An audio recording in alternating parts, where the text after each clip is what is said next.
Nah, ini Silakan Bang saya Ferdi. tanya sama Bang Suma. Ya, ada Ya pertanyaan Bang, saya sama Bang Suma nih. silakan Bang. Iya Bang, ini ya Anissa 116 itu kan itu menyatakan di situ kan dosa musyrik itu adalah yang menduakan Allah, yang mempersekutukan Allah. Ya kan? Saya Ya, Kristen ya. Jadi, nah di Musnah Ahmad 5364 itu kan yang mencium batu itu menghapus dosa sehabis-habisnya. Gimana Gurunda menjawab itu? Silakan. iya.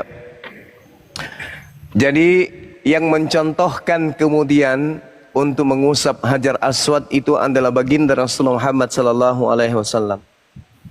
Sedangkan Al-Qur'an menjelaskan bahwasanya kul in kuntum tuhibbunallah fattabi'uni yuhibbukumullah wa yaghfir lakum dzunubakum wallahu ghafurur rahim. Itu diterangkan dalam surah Ali Imran ayat 31. Jadi kaidahnya gini. Kul in kuntum tuhibbunallah fattabi'uni. Katakanlah wahai Nabi Muhammad kepada manusia, jika kamu mencintai Allah, maka ikutilah aku. Nah, jadi kalau mencintai Allah maka ikuti Nabi Muhammad. Nabi Muhammad mencium Hajar Aswad, kami diperintahkan mengikuti beliau. Ketika mencium Hajar Aswad, maka dosa dihapuskan. Siapa yang menghapuskan dosa? Allah. Bukan batu. Bukan batu. Sama seperti ketika kemudian ingin menghapus dosa, sembeli domba. Apakah domba yang menghapuskan dosa? Bukan. Yang menghapuskan dosa adalah Allah. Tetapi Allah memberikan cara untuk menghapus dosa. Kamu sembeli domba, kamu cium Hajar Aswad. Iya, Berarti artinya pertanyaan saya gini, yang perintahkan Muhammad ini cium batu itu siapa, Bang Suma? segala sesuatu yang dilakukan oleh baginda Rasulullah Muhammad sallallahu alaihi wasallam itu adalah wahyu dari Allah, petunjuk dari Allah. Meskipun kemudian di dalam Al-Qur'an dalam surah An-Najm Allah Subhanahu wa taala menjelaskan bahwasanya Nabi Muhammad yang diberikan kepadanya itu semua adalah wahyu. Madalla sahibukum wa ma gawa wa ma yantiku anil hawa in huwa illa wahyu yuha. Apa yang Allah perlihatkan, apa yang Allah nyatakan, apa yang Allah instruksikan, tuntun kepada beliau, itu semuanya adalah wahyu dari Allah. Jadi, Apakah itu cium batu tidak menduakan Allah gitu? oh tidak, karena tidak menyembah batu. Sama seperti ketika Anda menyembeli kurban, menyembeli domba. Apakah kemudian itu menjadikan musyrik? Tidak. Tidak ada kemusyrikan di sana. Karena di situ kita tidak menyembah batu. Sama seperti ketika dikatakan bahwa bersedekah itu menghapuskan dosa. Apakah kemudian bersedekah dengan uang bahwa kita menyembah uang? Tidak. Sama seperti orang Yahudi misalnya Bang. Di dalam Keluaran 29 nomor 14. Di situ dikatakan tentang Trinitas. Dagingnya, kulitnya, dan taiknya.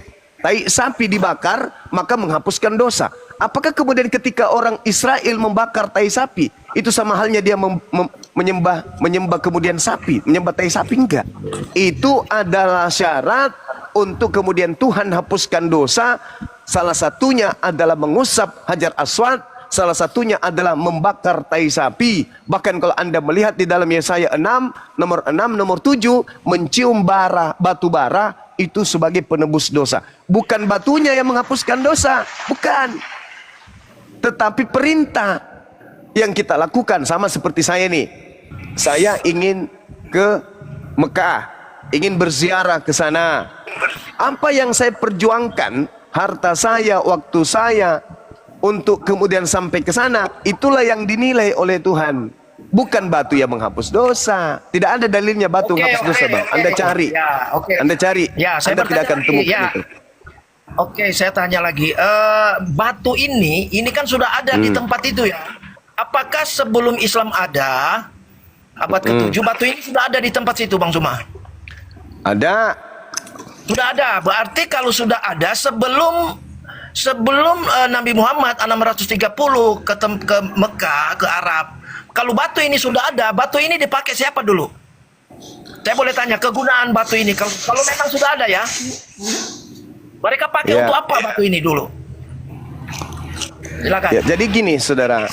Nabi Muhammad sallallahu alaihi wasallam itu adalah pemberi bimbingan kepada umatnya, yaitu umat Islam. Nah, kemudian Nabi Muhammad memberikan syariat. Ketika Anda berbicara mengenai Hajar Aswad, Nabi Ibrahim itu yang meletakkan kemudian di sana pertama kali.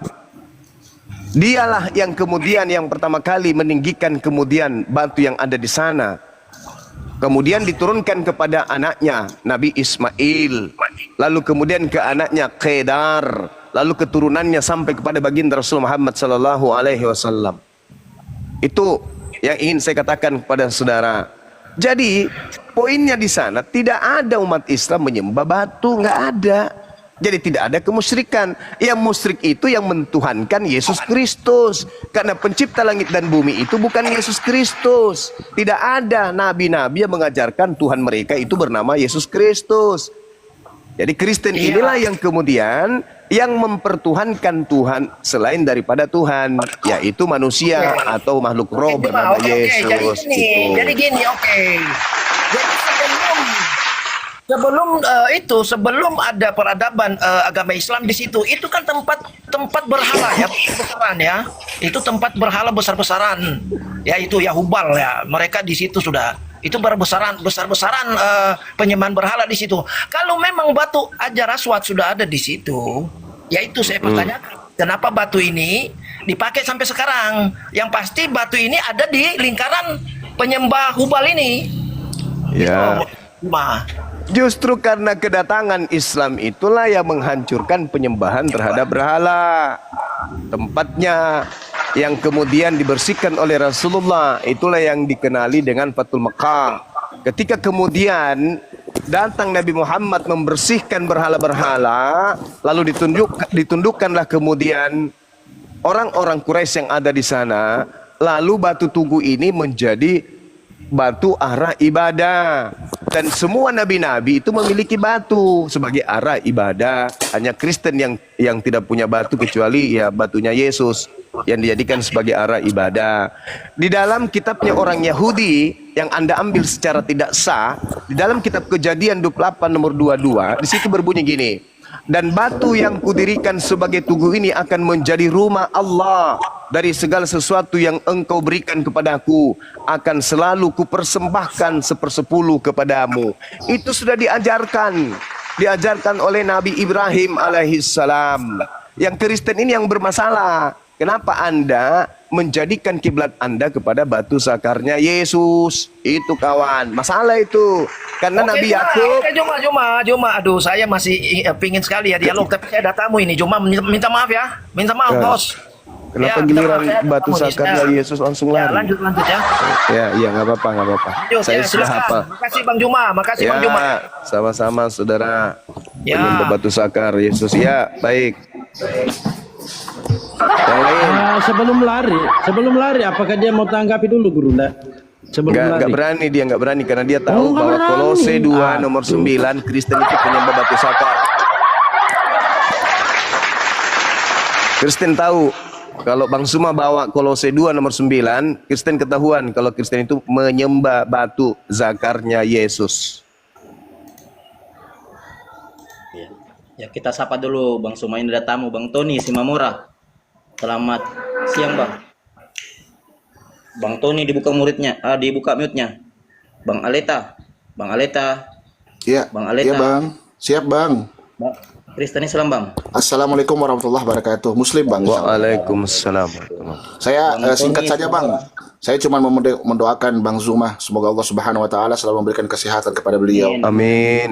Bang Zuma, saya juga orang Makassar Bang Zuma, dan Wih, sama-sama sebelumnya saya itu pernah ngomong sama Bang Yonatan Nandar untuk berguru.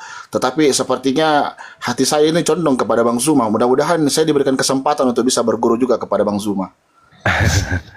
Insya Allah. Kita sama-sama belajar Bang. Baik Bang Zuma. Siapa tahu ada kajian atau tempat yang bisa saya datangi Bang Zuma, izin. Iya, biasa kajiannya itu di Pondok IT, Banta-Banta yang markas Makassar Mualaf Center Indonesia.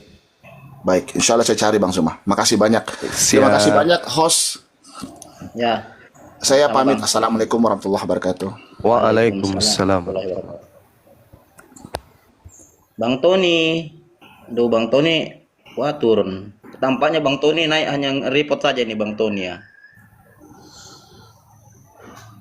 Ya teman-teman Kristen di bawah silakan naik ya. Ya teman-teman tetap layar dikencangin teman-teman ya.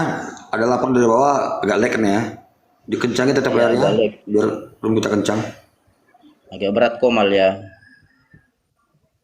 Ya, tadi kenapa Bang Ferdi turun ya? Bang Ferdi itu sebelumnya keras juga kalau naik di komal saya ini debat ya. Keras juga orangnya. Ini malu tadi karena keciduk nyembah batu sakar. Ya, betul. Dia memang narasinya selalu itu bawa baju batu hitam tuh. Dia Saya lupa pernah kalau dia jelaskan. iya, iya. Kalau di hadis memang ada Bang Ferdi, tapi kalau di Al-Quran tidak ada perintah nyembah batu. Tapi ke dalam Bible kau yang kau yakini kitab suci itu ada perintah memang Tuhan kau dijadikan batu baru disembah. Kan ada rentetan sejarahnya dari kejadian ya. Kejadian Yesaya sampai ke perjanjian baru kan begitu.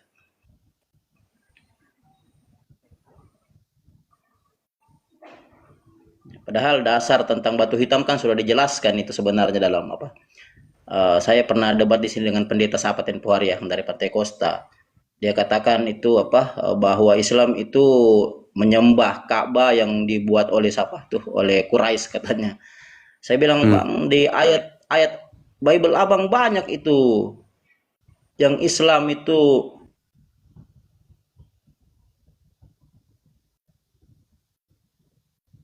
mulai dari apa itu Mazmur berapa tuh lah? Ya. 84 ya. Os si Petra Terus tak naik os. Mazmur 26 ayat 6 ya. Os Petra tak naik os. Mazmur Ya. siapa Betran? Petra. Petra. Oh iya. Mereka lupa ya. Yesaya 54:11 itu batu hitam tuh ya. Kalau Iya. kita baca di Injil Maqdis itu ajar haswat tuh. Mereka lupa Yesaya 54:11 tuh. Saya kasih tempo hari ayat Mazmur 5 ayat 7 nubuatan-nubuatannya, terus Mazmur 26 ayat 26 udah pendeta itu enggak bisa jawab lagi. Karena memang apa yang dilakukan Islam sama yang dilakukan Raja Daud tuh. Bahkan letak posisi ya, mata air itu ya. Saya jelaskan tempo hari mata air ya, mulai dari Mazmur 84 itu lembah baka tuh. Nggak bisa dia bantai itu karena itu nubuatan yang digenapi tuh. Kan begitu. Hanya mereka tidak belajar nubuatan. Saya bilang Pak Pendeta kalau ngomong sama saya belajar ya, karena saya belajar nubuatan-nubuatan. Jadi kalau menyinggung batu hitam, karena peristiwa itu sudah dinubuatkan tentang Hajar Aswad itu sudah jauh-jauh dinubuatkan dalam Bible. Rentetannya kisahnya kan mulai dari kejadian 28 ayat 22. Di sini bukan masalah letak posisi, di sini masalah pengajaran atau status nubuatan itu yang harus digenapi. Saya kan pernah bilang bahwa ilmu histori itu harus dijawab dengan ilmu eskatologi. Ketika itu tidak dijawab, berarti ada pembelokan sejarah. Tuh. Nah, secara epistemik ya, ilmu histori, ketika ilmu histori itu tidak digenapi dengan ilmu eskatologi, maka ada pembelokan sejarah, itu sudah pasti. Kan begitu. Dan di mana pembelokan itu terjadi? Ketika dunia kekristenan muncul. Contoh ya, di beberapa ayat ya, dikatakan ada yang awal dan yang akhir. Kita contoh kecil ya, secara epistemik ya. Firman Tuhan ya, pertama kali muncul atau diturunkan dalam dua loh batu itu bukan di tanah Israel, tapi itu di tanah Arab, di semenanjung Sinai, di gunung Sinai, Mesir. Mesir itu bukan tanah Israel ya. Mesir itu tanah Arab. Makanya dia harus berakhir di Arab. Di bangsa Arab. Tidak bisa dia berakhir di bangsa Israel. Itu namanya bukannya awal dan yang akhir. Secara epistemik atau epistemologi ini tidak bisa kejawab. Dan ini harus terjawab. Itu. Ketika firman Tuhan itu 10 hukum Taurat itu turun di tanah Arab, maka dia harus digenapi di tanah Arab. Dia tidak mungkin digenapi di tanah Israel.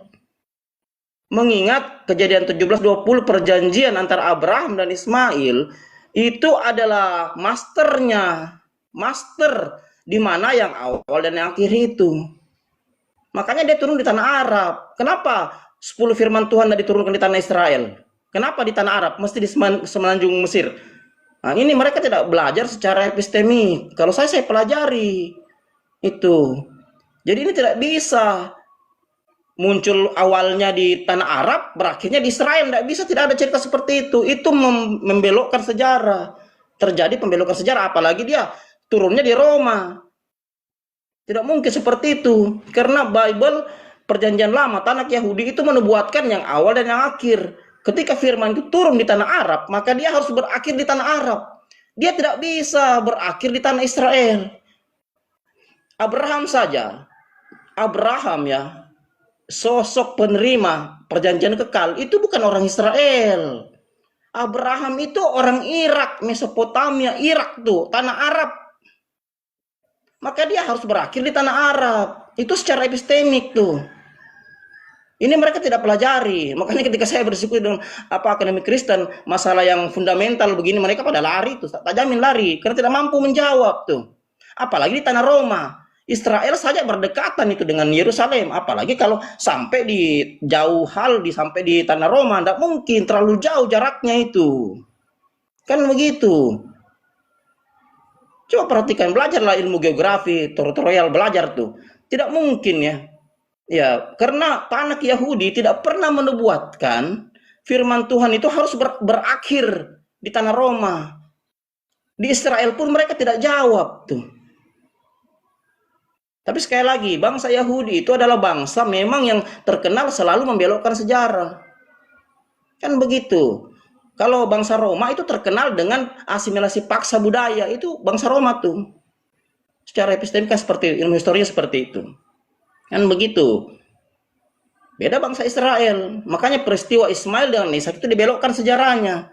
Karena yang cocok menurut anak mereka sendiri itu yang dikorbankan anak tunggal, kan begitu. Sementara kalau Ishak itu tidak cocok disebut anak tunggal karena dia anak kedua. Kan poinnya di situ, gampang aja sebenarnya menganalisa ini. Yang penting kita punya kerangka berpikir. Kerangka berpikir itu cara berpikir kita menganalisa itu loh. Itu. Jadi hal-hal yang paling fundamental seperti ini perlu dikritisi, karena ini kan awalnya dari Yahudi, kan begitu. Kalau kita tidak kritisi ini, kita tidak akan mendapatkan kebenaran dari hal-hal itu, kan begitu. Nah, sementara kalau kita lihat kejadian 26, kejadian 17, ya, Israel itu hanya diberikan tanah perjanjian di situ. Makanya secara epistemik dia tidak menjawab eskatologi orang Yahudi tidak menjawab, karena dia itu secara epistemik di kejadian 26 dia hanya diberikan tanah perjanjian. Beda Ismail tuh, Ishak itu di kejadian 26 hanya diberikan tanah perjanjian tuh. Kalau Ismail perjanjian kekal, ini yang masalah nih itu. Jadi yang awal itu dari tanah Arab, yang akhirnya itu pun harus di tanah Arab. Itulah yang awal dan yang akhir secara epistemik tuh. Bukan yang awal dia di Arab, akhirnya dia dari Israel, apalagi di Roma, kejauhan di Roma. Siapa bisa pendeta membantah ini? Asal dia belajar epistemik saja. Contohnya dia tidak belajar berdasarkan iman, ya selesai ya. Karena saya belajar Al-Quran, belajar Bible itu bukan dari iman. Saya tidak pakai iman, Bang. Saya pakai akal untuk membedakan itu. Kan begitu. Itu aja poinnya di situ. Jadi gampang aja sebenarnya. Ya, hanya mereka tidak belajar ini. Percuma mereka teriak, akulah yang awal dan yang akhir. Apa itu yang awal dan yang akhir? Kan begitu. Mereka tidak mengerti ini itu. Coba pelajari nubuatan-nubuatan. Kan ada 8.532 nubuatan dalam Bible ya. Menurut buku karangan John Barton Pine ya. Ada 1329 nubuatan perjanjian lama, 578 nubuatan perjanjian baru. Itu. Jadi totalnya 1189 yang mencakup 8.532 ayat-ayat nubuatan. Itu pelajari itu. Penting sekali itu supaya Anda tahu kebenaran. Coba lihat ya. Ilmu histori Yahudi ya, coba lihat. Dijawab dengan ilmu eskatologinya, di mana ilmu Yahudi tidak pernah percaya dengan Kristen. Realita orang Yahudi sampai detik ini tidak percaya dengan ajaran Kristen. Dikatakan ajaran Kristen penyembah berhala. Itu ilmu eskatologi yang menjawab 1400 tahun lalu, ilmu histori. Seandainya Kristen itu benar, otomatis Yahudi udah balik semua ke Kristen, udah kembali ke Kisah Rasul 11:26 itu. Tapi mengapa mereka sampai detik ini tidak percaya? Karena memang begitu, ilmu histori harus dijawab dengan ilmu eskatologi. Kapan tidak dijawab berarti ada pembelokan sejarah. Di mana pembelokan sejarah ini terjadi? Ya tentu di Roma. Roma yang membelokkan sejarah karena kultur dan budaya orang Roma itu selalu merampas, mengasimilasi paksa budaya bangsa-bangsa jajahannya. Kebetulan saja waktu di abad ke-1 Isa lahir, ya, itu dijajah oleh bangsa Roma. Israel dijajah bangsa Roma, akibatnya fatal tuh. Coba kita lihat ya, kanonik pertama saja, contoh kecil, kanonik pertama Perjanjian Lama ya, Dewan Sanhedrin tahun 70 yang diketuai oleh Yohanan bin Zakkai, ini harus memindahkan kanonisasi Perjanjian Lama ke kota Yamnia. Kenapa dipindahkan? Karena pecah pemberontakan antara Israel ke Roma berujung tahun 70 itu dihancurkan Bait Suci kedua oleh Jenderal Titus. Nah, makanya Yohanan bin Zakkai selaku pimpinan Dewan Sanhedrin, Dewan Yahudi, memindahkan ini ke kota Yamnia. Khawatir kalau dirampas oleh Roma. Karena Roma itu kerjanya merampas budaya-budaya bangsa sekitarnya. Nah, saya pernah katakan bahwa epistemologi dari Bible itu adalah kumpulan ajaran para dewa. Karena itu budaya Helenistik Roma yang dirangkum menjadi satu, lalu dibentuk dibuat kitab yang namanya Biblos. Kan itu perintah Konstantin kepada Eusebius di abad keempat. Bible abad ke-1 selesai. Mana ada Bible abad ke-1 di zaman Diocletianus? Habis kan? Tidak ada cerita. Mana ada? Siapa yang bisa buktikan Bible abad ke-1 masih ada? Tidak ada. Bible itu kodeks tertuanya berasal dari tahun 325, Sinaiticus dan Vaticanus. Tidak ada kodeks dari abad ke-1. Makanya banyak ayat-ayat yang dimasukkan di situ, ya, dimasukkan sebagai sisipan, ya. Banyak kali di situ, ya. Dan itu yang meneliti bukan kita, yang meneliti profesor Protestan sendiri. Profesor Katolik sendiri, kan begitu. Kan ada rentetan sejarahnya itu. Itu yang perlu kita pahami bersama, saudara. Jadi ketika kita mengkaji satu narasi dalam kitab suci apapun itu, Weda, Tripitaka, Al-Qur'an, Bible yang dikatakan kitab suci, tolong perhatikan. Ilmu histori itu harus dijawab dengan ilmu psikologi. Kapan tidak dijawab itu berarti ada pembelokan sejarah. Pelajari secara epistemik, pelajari secara ilmu histori. Kenapa pembelokan sejarah itu terjadi? Kan begitu. Itu poinnya itu. Ya. Nah, sedikit dari saya supaya teman-teman Kristen ini buka otak ya, buka otak. Jangan menggunakan iman, pakai akal Anda untuk menalar ini ya. Tentu menggunakan Guttersening ya.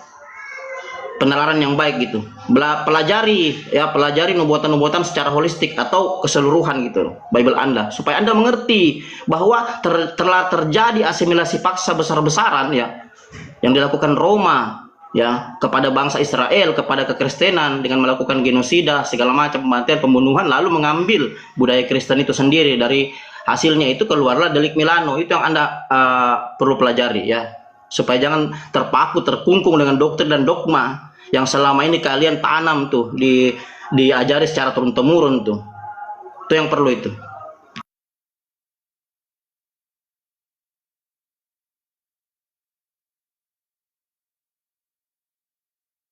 Ya, kita undang-undang teman Kristen.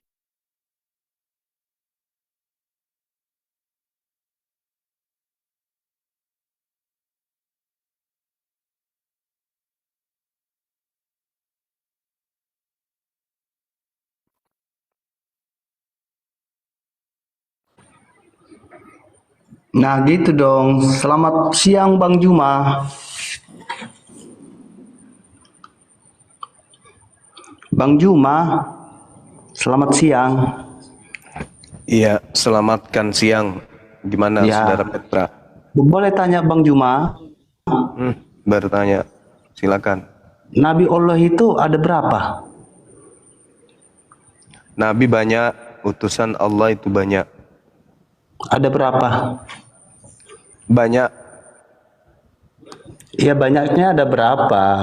4.400.700.400.500.20.100. Kenapa? Datanya mana?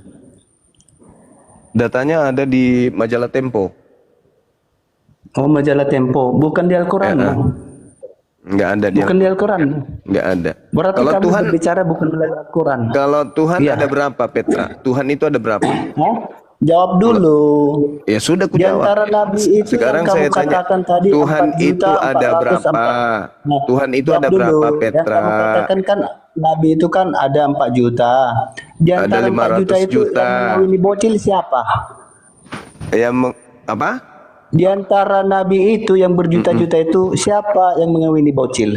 Ada Yesus. Siapa? Yesus.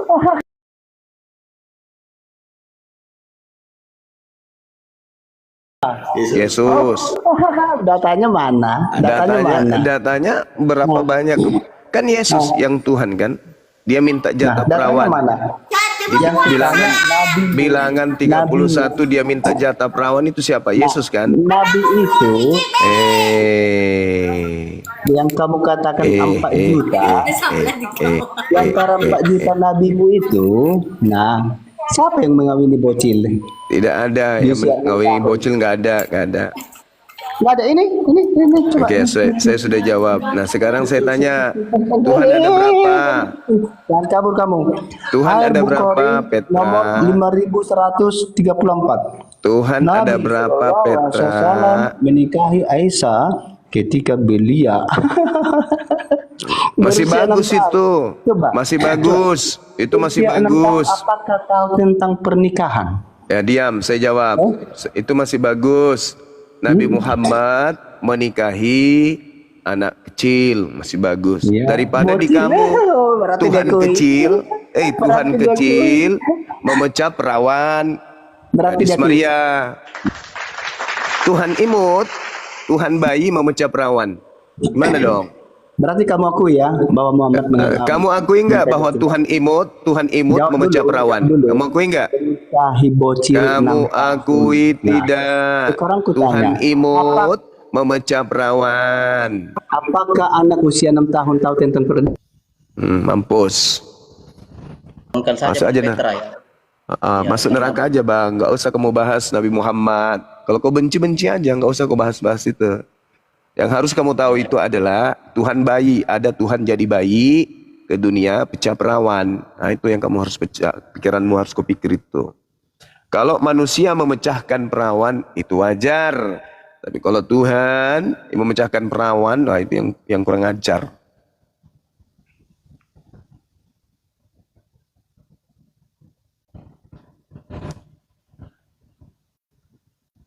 Bang Cornelio Alvarez, selamat siang Bang.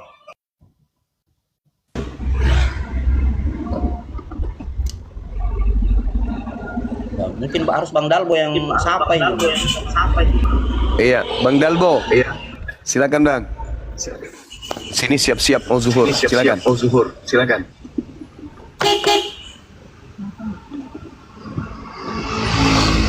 Dalbo disapa ini. Danilo Alvarez, selamat siang. Iya, selamat siang. Ya, Kristen Bang. Apakah suara saya bisa didengar dengan jelas atau tidak?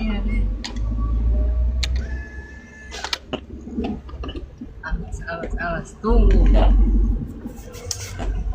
Jelas.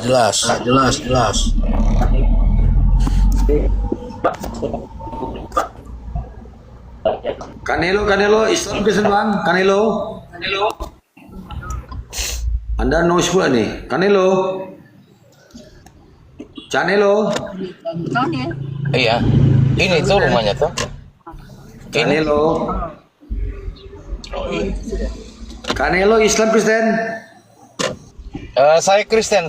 Maaf, saya di Jam 2 perjalanan makanya. Anda naik mewakili Kristen. Tolong adab, etika dalam diskusi dijaga ya, jangan mempermalukan Kristen. Silakan. Ya, ini saya mau tanya kepada Bang Juma.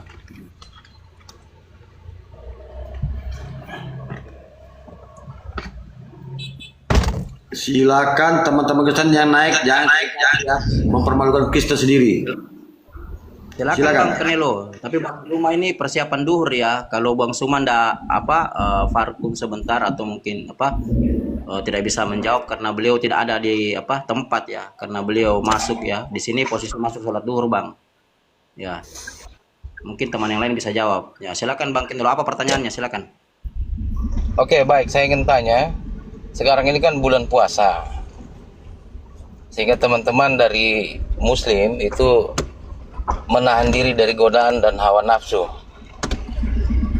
Nah, apakah dalam diskusi seperti begini terus pengucapan-pengucapan yang bernada merendahkan itu dapat disebut perbuatan yang tidak membatalkan puasa ya? Bang Mutawaras, dilanjut ngomong dulu Bang ya, sebentar ya, izin parkun dulu ya Bang, Makassar masuk duhur. Iya.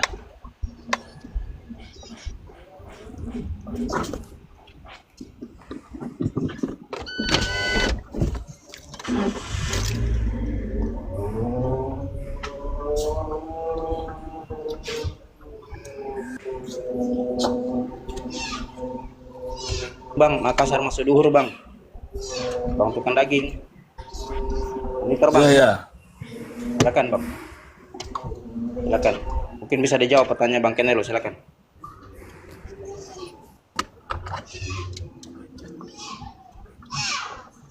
Apa ya? Yang membatalkan puasa?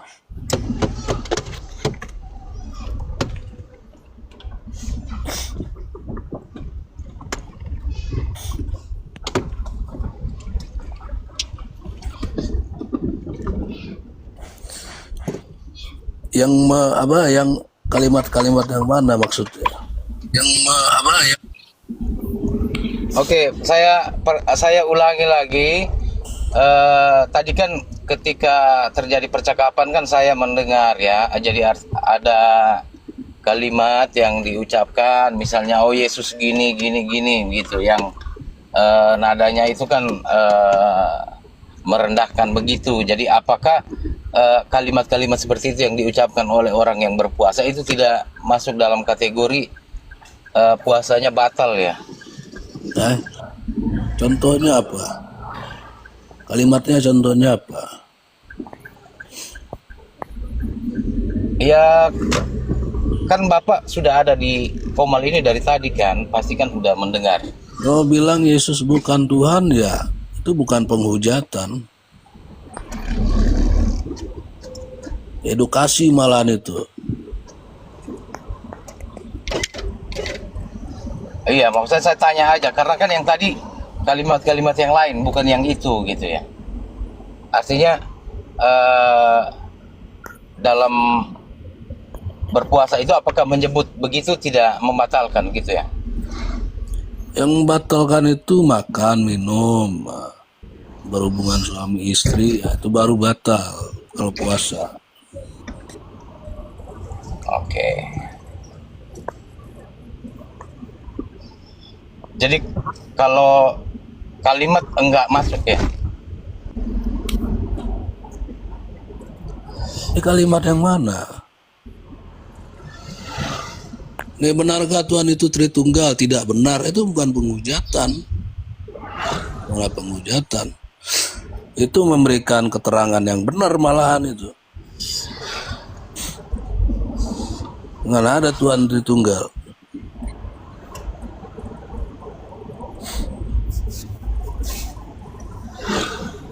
Oke ya, sudahlah. Lupakan saja pertanyaan itu, sudah kita lewat saja.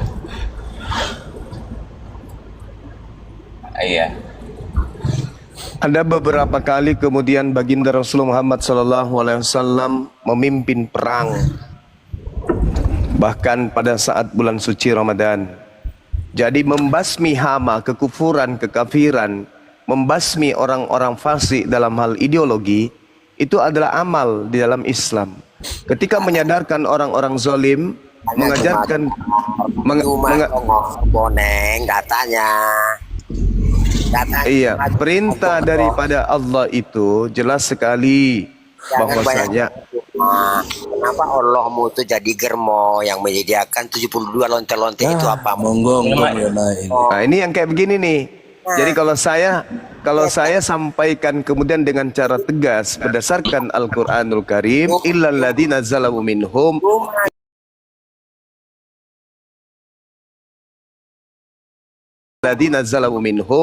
itu tidak merusak puasa, itu pahala. Seperti orang seperti ini kan, Nah, orang kayak begini. Terus Anda datang bertanya, apakah itu merusak puasa? Tidak. Illalladzina zalamu minhum. Jadi ketika kemudian kami keras tegas kepada manusia-manusia tanpa kepala seperti ini, yaitu beramal kami. Kenapa? Karena dengan kami tegas, orang ini ada dua. Bisa jadi dia waras, yang lain, atau yang kedua, yang lain yang waras. Kalau dia tidak bisa waras, minimal yang mendengarkan itu bisa waras. Kan kategori seperti ini kan orang gila nih, yang kayak gini kan orang gila. Orang tidak waras, yang kayak gini. Penyembah makhluk roh. Ya kan? Hah? Siapa yang perintahkan cuma? Siapa yang perintahkan kalian puasa 30 hari? Apa sih Allah Subhanahu wa taala memerintahkan, ya ayyuhalladzina amanu. Perintahnya itu kepada orang-orang beriman. Kami diperintahkan. Bahkan kemudian Yesus pun mengajarkan pengikutnya untuk berpuasa. Ayo. Kalau nanya kamu diem dong, kalau dijawab jangan congor terus gitu loh. Perintahnya kami itu untuk berpuasa jelas, dan contoh puasa itu sudah dicontohkan oleh Nabi Muhammad. Nabi Muhammad hidup di tengah-tengah kaumnya, kemudian ke tengah-tengah umatnya berpuasa sebulan penuh. Itu adalah tradisi kami, itu adalah ajaran kami. Nah, Yesus berpuasa 40 hari 40 malam, kenapa kamu nggak ikutin? Kenapa? Karena kamu bukan pengikut Yesus yang anak Maria. Kamu pengikut Yesus yang adalah setan, iblis. Mari kita buktikan. Mari kita buktikan. Adakah puasa bagi setan? Tidak ada. Adakah puasa bagi Kristen? Tak ada. Adakah setan itu bersunat? Tak ada. Adakah sunat bagi Kristen? Tak ada. Adakah kemudian iblis mengajarkan menyembah dirinya? Ada. Iblis menginginkan dirinya dituhankan. Ada nggak kemudian iblis itu memahami bahwa Tuhan itu adalah Tuhan satu-satunya yang harus disembah? Ada. Lalu adakah kemudian iblis itu menginginkan dirinya disembah? Ada. Yesus pun diminta oleh iblis untuk menyembah iblis. Nah, Yesus mengajarkan kemudian kepada Bani Israel agar waspada kepada penyesat yang bernama Yesus Kristus. Orang Kristen ini. Mana dalilnya? Matius 24 nomor 4 nomor 5. Baca. Baca dalilnya. Baca. Kalau Allah SWT jelas-jelas menyesatkan umat. Nah, kalau ada di dalam 2 Tesalonika 2 nomor 11. Tuhan yang Oke, saya baca. Oke, saya bacakan. Oke. Kamu sama lepas gigimu nanti yang congor itu. Jangan kayak gitu kali. Jangan kayak gitu kali. Kamu masih hidup di Indonesia loh. Jangan lari kamu. Oke, kita baca Tesalonika. Buktikan di mana Yesus penyesat. Oke.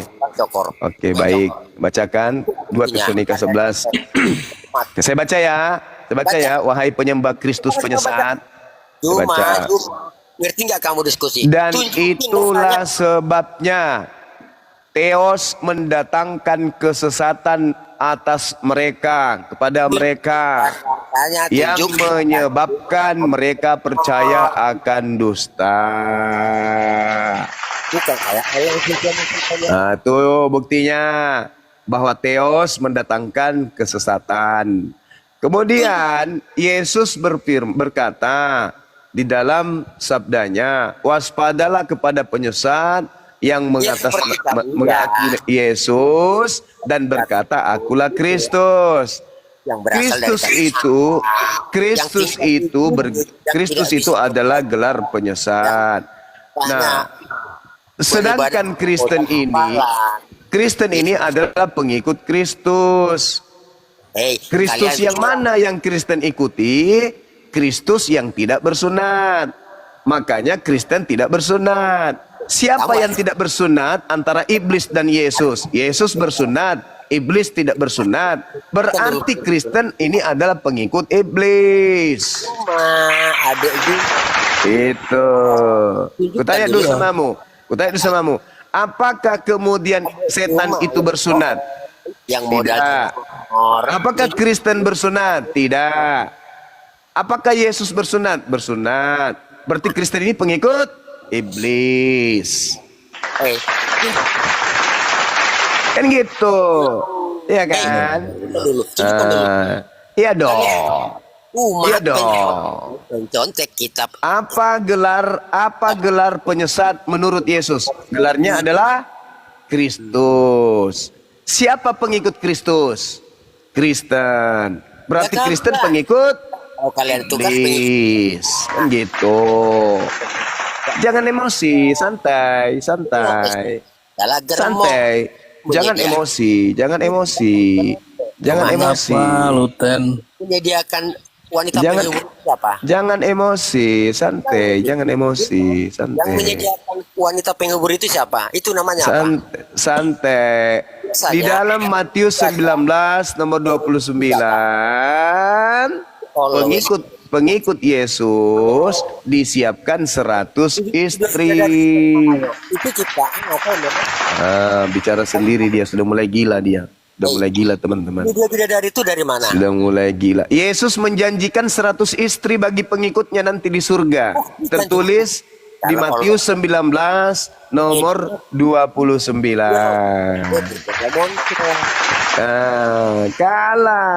Apakah kemudian wanita yang dijanjikan Yesus kepada pengikutnya 100 orang ini dadanya tidak mentok? Lurus, rata gitu kayak papan. Itu bukan wanita dong. Itu pria dong.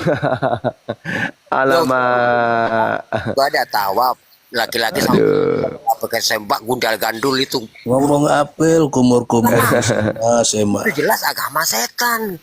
Ya agama setan itu ya menikahkan sejenis di rumah ibadah gereja. Itu setan. Nah, saya pastikan Islam itu adalah penyempurna beragam. Penyakit AIDS itu Kenapa? berasal dari negara-negara mayoritas Kristen. Itu Kan penyakit apa, AIDS. ini Penyakit gambar. spilis itu mayoritas dari negara-negara yang penduduknya mayoritas Kristen. Apalagi alat-alat apa itu? Apa namanya itu yang alat-alat yang berbentuk Yesus itu? Itu semua berasal dari negara-negara yang berpenduduk mayoritas Kristen. Pulus. Negara yang menikahkan sesama jenis itu negara yang berpenduduk mayoritas Kristen, kan gitu. Personal. Berarti nggak bedakan mana ajaran, mana personal. Iya, personal itu dampak daripada ajaran. Karena mereka menganut ajaran itulah kemudian berarti ajarannya itu membolehkan. Segala sesuatu halal bagiku. Itu di mana tertulis? Di mana tertulis? Di mana tertulis? Segala sesuatu boleh. Ayo, di mana tertulis itu? Di mana tertulis? Pembunuh, pemerkosa. 1 Korintus 10:23. Segala sesuatu boleh dilakukan.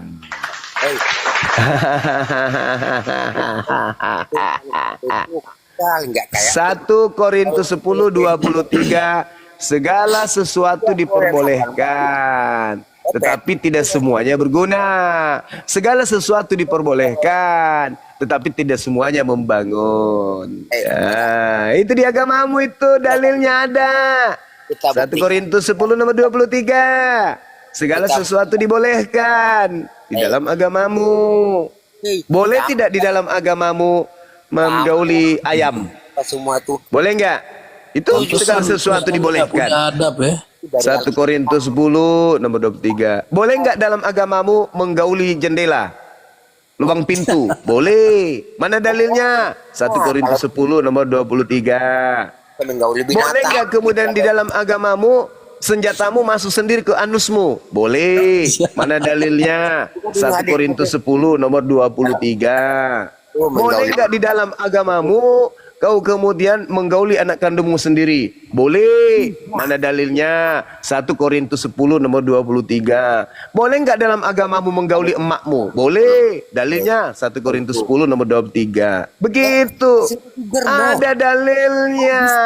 Makanya penyakit AIDS itu berasal dari negara yang mayoritas penyembah Kristus. Dalil. Dalil kawan, dalil. 1 Korintus 10 nomor 23. Segala sesuatu diperbolehkan. Boleh nggak kau gauli nenekmu yang sudah berusia 90 tahun? Boleh. Mana dalilnya? 1 Korintus 10 nomor 3. Boleh nggak kau menggauli kambing? Boleh. Dalilnya mana? 1 Korintus 10 nomor 23. Boleh nggak kau menggauli sapi? Keledai. Boleh nggak? Boleh. Mana Dalilnya boleh? 1 Korintus 10 23. Boleh nggak kau kemudian menggauli semut? Boleh. 1 Korintus 10 23. Boleh. Ini agamamu itu.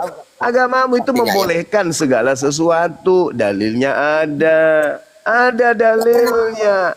Boleh nggak kau menggauli kambing sakit? Boleh, boleh. Maaf ya, maaf. Ini dalil. Kita bicara dalil. Dalil, dalil. Ada dalilnya. 1 Korintus 10 nomor 23. Jelas tertulis segala sesuatu diperbolehkan. Benar. Apakah segala sesuatu dibolehkan dalam Kristen? Benar, kata Paulus. Tetapi bukan segala sesuatu berguna. Jadi kalau berguna bagimu seekor ayam, maka boleh, boleh. Dalilnya ada, Parah kali kawan. kawaten. Iya. Boleh nggak kemudian saudara Sema ini menggauli pelek sepeda? Boleh, dalilnya ada. Boleh nggak kemudian saudara Sema ini memasukkan kelaminnya ke knalpot motor yang lagi bunyi? Boleh. Mana dalilnya? 1 Korintus 10 nomor 23. Boleh nggak kemudian saudara Sema ini kemudian membuat kemudian kelaminnya masuk ke kipas angin yang sedang berputar? Boleh.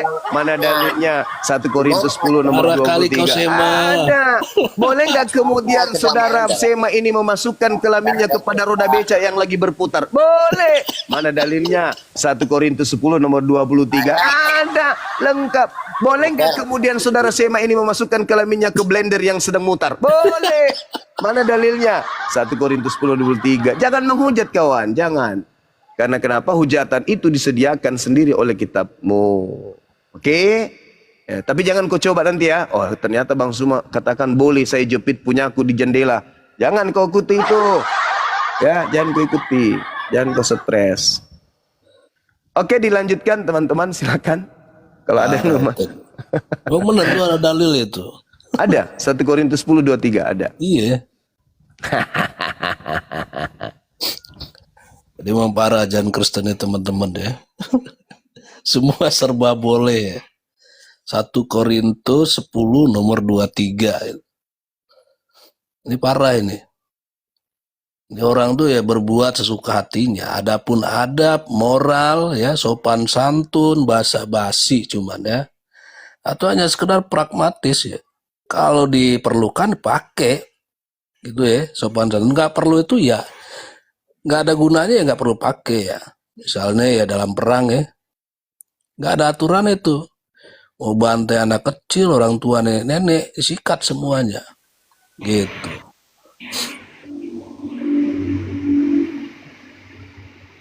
Ya, selamat datang Pak ARD S. Assalamualaikum Bang Juma, Bang Boto, host, Bang Darbo semua. Selamat menunaikan ibadah puasa. Ya, sama-sama Bang. Ada yang mau disampaikan atau mau ditanyakan Bang? Silakan. Enggak, itu aja sih Bang. Udah kabur orangnya. Buat Bang Juma semua sehat-sehat, semangat. Semoga selalu diberi kesehatan dalam lindungan Allah Subhanahu wa taala. Amin. Oke Bang, saya pantau di bawah aja Bang ya. Makasih Bang host. Ya ada hostnya yang naikin ini. Kira nggak ada ya.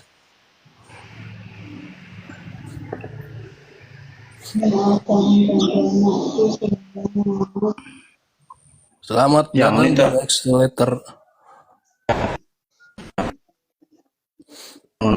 Bang Letter, ada yang mau disampaikan Bang atau mau ditanyakan?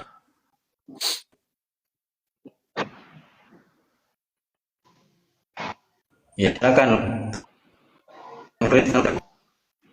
Putus-putus Bang Goto atau saya mungkin ini ya. Sinyalnya host yang merah. Sinyal host ya. Oh iya. Iya, iya. Putus host. Putus-putus host. Ya, lanjut Bang. Lanjut ya. Ah, ini Silakan. udah bagus. Nah, ini naik nge-report Bang Suma. Wah, parah nih. Oh, Siapa yang naik tadi ya? Ya. si Sema. Ya, Bang Suma ke report ya, kena peringatan. Kan Cema, langsung makan Yang repot ini, kena Bos. peringatan. yang tadi ya, yang Oten tadi ya, Iya. yang burungnya masuk ke blender ya. Ya, masuk dapat peringatan Bang Suma. Ya, saya baru selesai duhur tadi, Bang. Ya, Iya, sini belum sih. Dikit lagi. selesai duhur. Ya. Report ya. Tunggu kita lihat. Report Bang Suma. Punya. Ketombak Bang Zuma, ketombak Romawi. Kita lihat.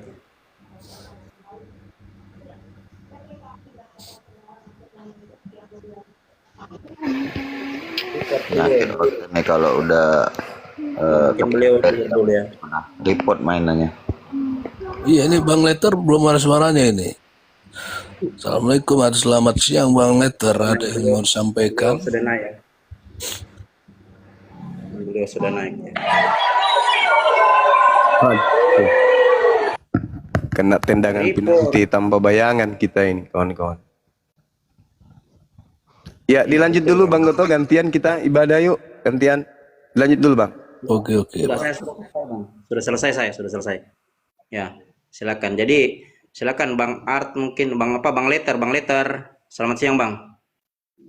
Bang Letter, selamat siang. Bang Letter, X Letter, selamat siang. Bang X Letter, selamat siang. Aduh, Bang X Letter kok ditanya tidak ini? Jangan sampai beliau tadi. Itu bukan host saja yang ya. Mau Bang Goto, saya boleh nanya Bang Goto? Ya, silakan. Ini saya kan dari Pontianak, Kalimantan Barat, Bang Goto. Ya, silakan. Kira-kira kalau untuk api cabang di sini sudah ada apa belum, Bang? Oh, itu ada Bang Suma itu. Sebentar ditanyakan langsung Bang Suma. Itu. Iya. Pontianak. Assalamualaikum Bang Zuma. Ya, beliau Farku mungkin duhur. Lagi sholat tadi bilangnya Bang. Oh iya. Bentar bertanya ya.